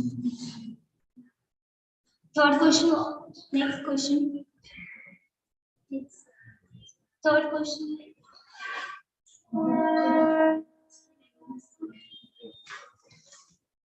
It is impossible to focus on Indian values, which is recommended by NEP 2020. 30% of the teachers have said that it is important to focus on Indian values, which is recommended by NEP 2020. Subjects are developed based on their values. Every subject has its own unique values to teach the learners. The mathematics curriculum has to be now developed with Indian and global values. Fourth question was, NEP 2020 has not given any solutions to the problem faced by mathematics learning. 62% of people believe that NEP 2020 has given solutions to the problem faced by mathematics learning. Next, NEP 2020 has suggested various activities for promotion of mathematics education. 70% of the teachers agree that NEP 2020 has suggested various activities for promotion of the mathematics education. NEP 2020 has suggested variety of innovative methods at the foundational stage, such as puzzles and games that make mathematical thinking more enjoyable and engaging. The policy also has suggested activities that involve coding in the middle stage of education. Next.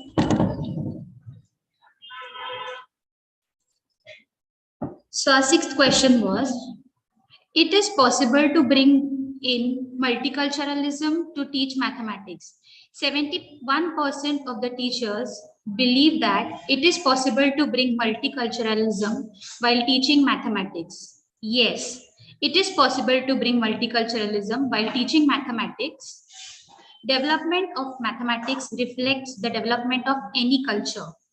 Mathematical concepts based on culture perspectives allow students to not only reflect and appreciate their own culture, but also the culture and tradition of others. Seventh question was, multiculturalism in mathematics teaching, learning will truly enhance mathematics education. 50% teachers agree that multiculturalism in mathematics teaching, learning will truly enhance mathematics education. Multicultural education values different students' cultures and prepares students to thrive in a diverse world. Hence, multiculturalism in mathematics teaching, learning will truly enhance mathematics education. Eighth question was, NEP 2020 respects diversity and equity in education. This can be practiced in mathematics teaching learning. 56% teachers agree that NEP 2020 respects diversity and equity in education, and this can be practiced in mathematics teaching learning. Ninth question is, it is possible to conduct experimental learning in mathematics. 62% of teachers believe that it is possible to conduct experimental learning in mathematics. Mathematics requires experiential learning where students are involved in their own understanding of mathematical concepts and practices. Hence, it is possible to conduct experiential learning in mathematics. 10th question is, correlation of mathematics with different subjects is done in my class. 41% teachers said that correlation of mathematics with different subjects is done in their class. 37% of them said they frequently correlate, and 18% say that they sometimes correlate. Correlation of mathematics with different subjects enhances the mental abilities like problem solving, logical reasoning, imagination, and analytical power of student, because these can easily correlate acquired knowledge with the other subjects. 11th question. Kindly take the methods that are applicable in mathematics. Now, 79% teachers have preferred analysis-based method. 51% of teachers have preferred discussion method, whereas 51% of teachers have preferred inquiry method, and 42% teachers have preferred discovery method. Yes, all methods can be included for teaching mathematics based on the topics and understanding level of students. 12th question. Competency-based teaching learning requires training of teachers. 55% of teachers agree that competency-based teaching learning requires training of teachers. Yes, competency-based teaching requires training, as teachers will be oriented to new pedagogical practices. Optimal use and development of libraries and laboratories will be strengthened through this training. 13th question.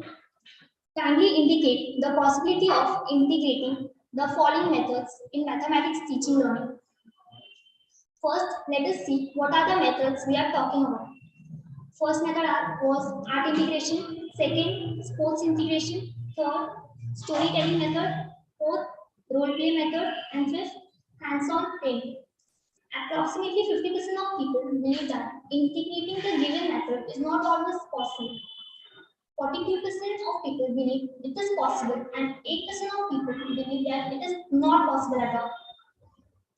For the holistic development of a child and for supporting diverse students in their learning, integrating different methods will provide an effective teaching learning environment. 14th question. Bilingual textbooks in mathematics will motivate students to engage in mathematics. 70% of teachers agree with this statement. Yes, due to bilingual textbooks, students are enabled to think and speak about the two subjects both in their home language, that is mother tongue, and in English. 15th question. The 8th schedule of the Constitution consists of great treasure of mathematics. 80% of teachers agree that the 8th schedule of the Constitution consists of great treasure of mathematics.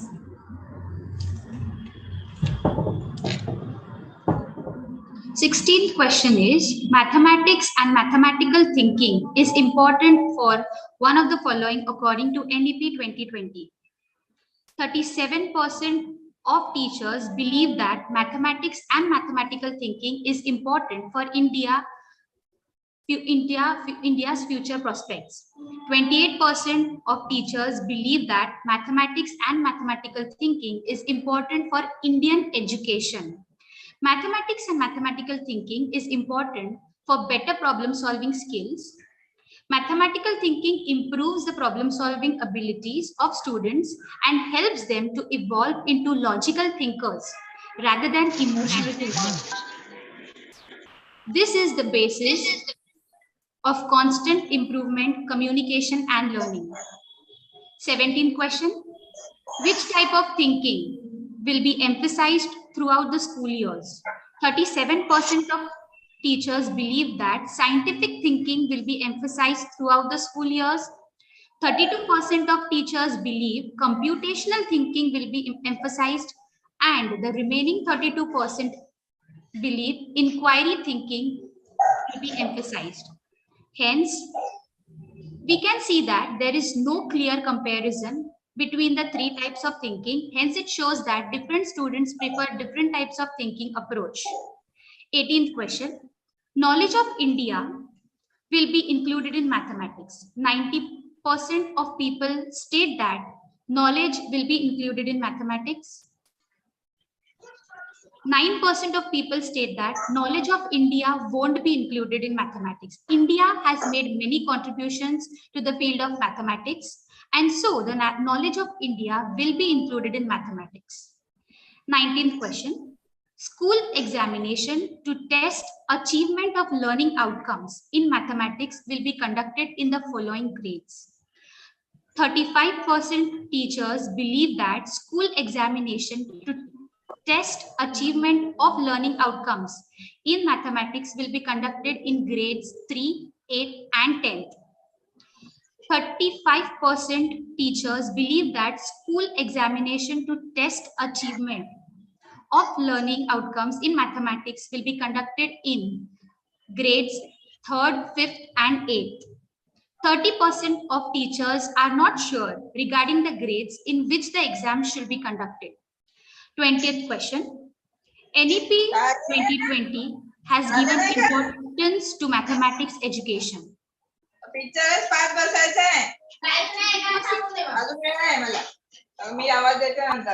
Please mute your mics.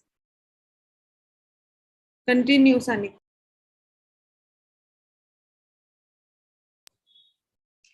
%80 of teachers agree that NEP 2020 has given importance to mathematics education. 13% of teachers have a neutral approach towards NEP 2020. And 5% of teachers disagree that NEP 2020 has given importance to mathematics education. Mathematics is very useful in foundational and preparatory stages of school education according to NEP 2020.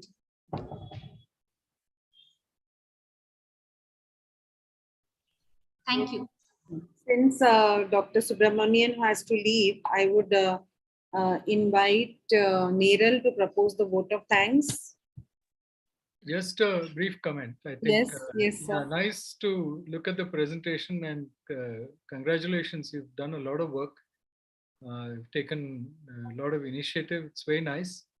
I think also do include some questions which occur to you, which may be in form of a doubt, or if you look at it critically. For instance, one question I have is, how effective are these policy documents in bringing about change? Do they really, if you look at the previous policy document, did it bring about change? This is my question. Like that, I'm sure you have some questions of your own. And it would be nice to include those.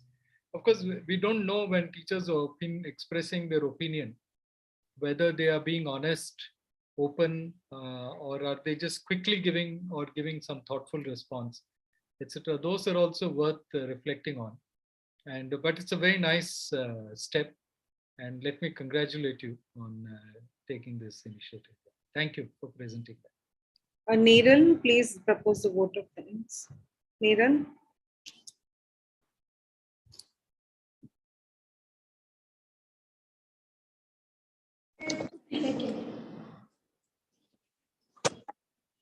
As we, the students of St. Xavier's Institute of Education, are preparing ourselves Ria, 1 second. I'm so sorry. Ria is going to propose the vote of thanks. I'm sorry for calling out Neeral. Yeah, Ria, you can go ahead. So, as we, the students of St. Xavier's Institute of Education, are preparing ourselves for becoming future mathematics teachers, we are extremely grateful to Professor K. Subramaniam, our resource person for today's webinar, for taking out his busy time from his busy schedule and lightening the flame of knowledge within us. Thank you, sir, for helping us understand the importance of mathematics in social domain, especially how the learning of mathematics influences democracy, the math of scaling to explain the concept of inequality, and the concept Gini coefficient. It was a very enriching session. We also thank our manager, Father Blaise D'Souza, our principal in charge, Dr. Geeta Shetty, teacher in charge, Dr. Vinny Sebastian, for always encouraging and supporting us to do the magis, the greater, the better, and the more. I like to extend my heartfelt gratitude to all our student coordinators for their immense efforts in organizing and conducting this webinar.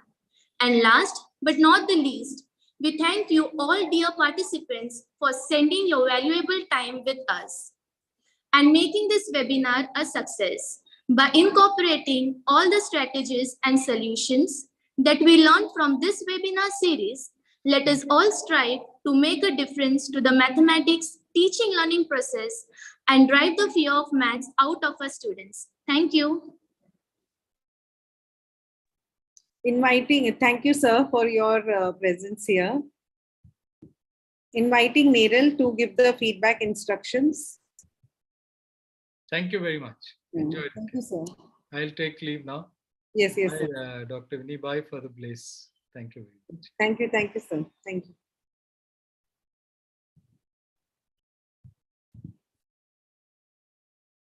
Yes, Neeral.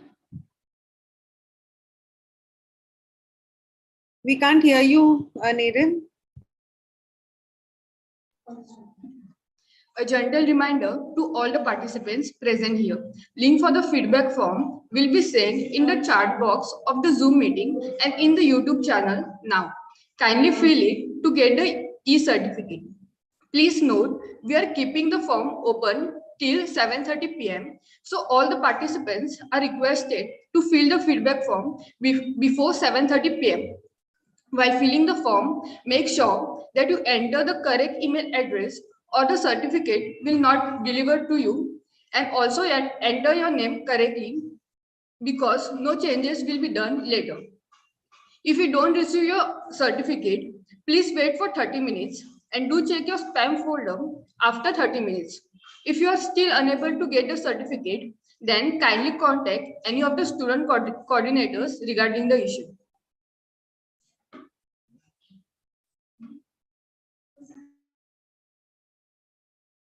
Okay, thank you everybody for your presence, and meet you for the next webinar, which will happen in November.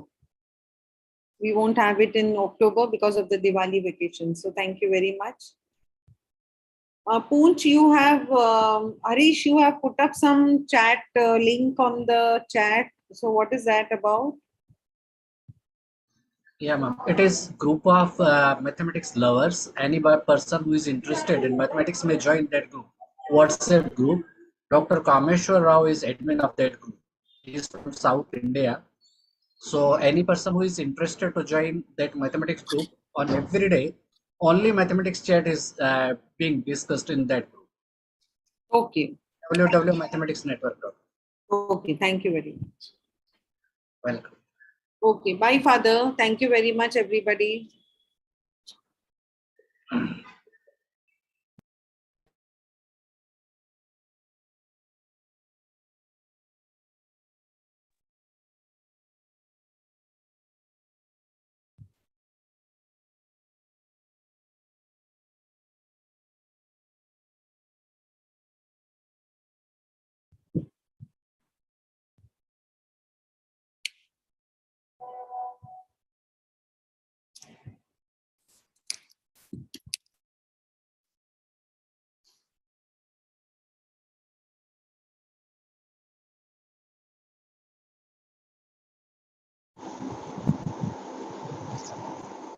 Have you any time, madam, for general opinion on this?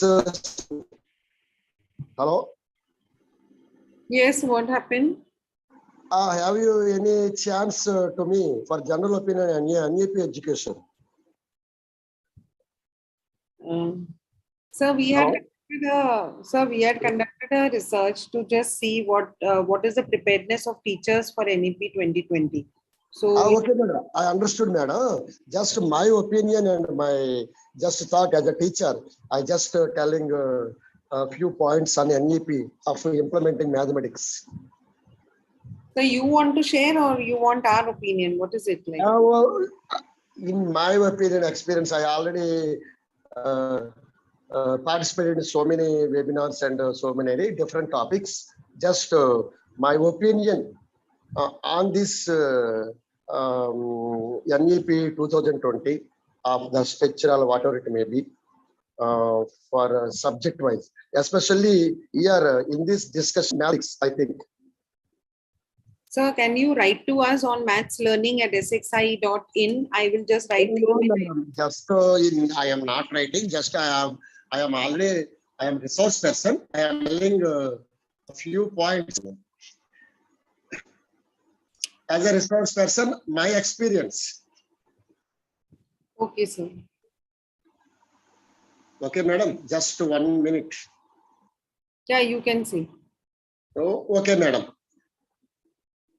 In my opinion, my study of experience, NEP 2020, though it is a very good,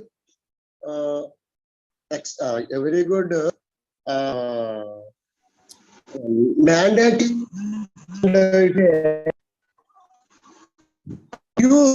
new education system.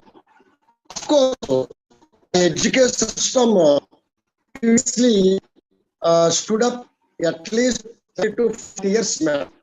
60 to 40 years now set up, but here education now it is to be set up at least. We can't hear you clearly. We can't hear you clearly, sir. Hello. We can't hear okay, you clearly. Okay, madam. Okay, madam. Okay, madam. Now our 2020. Oh, madam.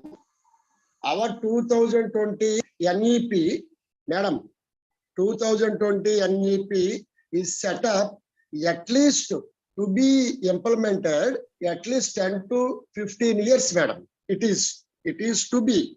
Why? Because all the teachers and all the educated mentors will not give their opinions or etc.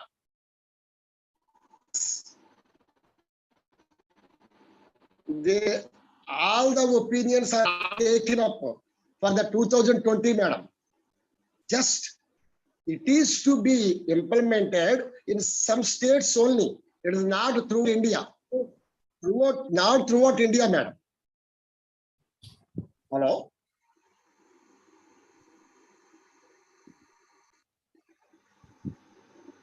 Hello, madam? Yes, yes, sir. So, can you, So- can we wind up because, you know, everyone is getting late and they're leaving. So, sir, you can. Yes, madam. I'm also from official meeting. That's why I'm joined some late by late time, because my opinion is only one point, madam. So the NEP 2020 is not implemented throughout all the states of our India. So it is implemented step by step. Our subject, mathematics, has different proposals and different strategies of teaching. Especially our mathematics has best method of, we know already, the role play method or discussion method or learning by doing or some methods. But the method of teaching or strategy is from step by step from lower class to higher class of some scheduled classes. That means 1 to 5th, and next 6 to 10th, or next +2, or next +3, madam. That is why, that is, I think that is the best method. So of course, it is to be implemented, and it is to be success, and it is to be modification, some modifications, madam. NEP 2020, it is needed, some modifications needed, NEP 2020. That is why my point. Thank you, madam. Thank you, sir. So, Thank you, madam. everyone. I will be just ending the meeting.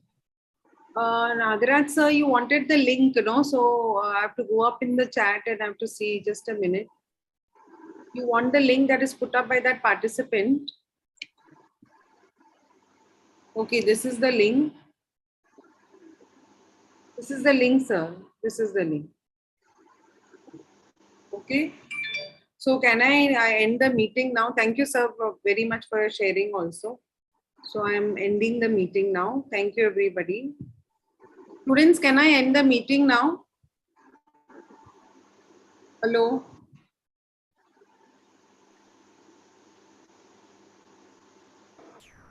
Yes, ma'am.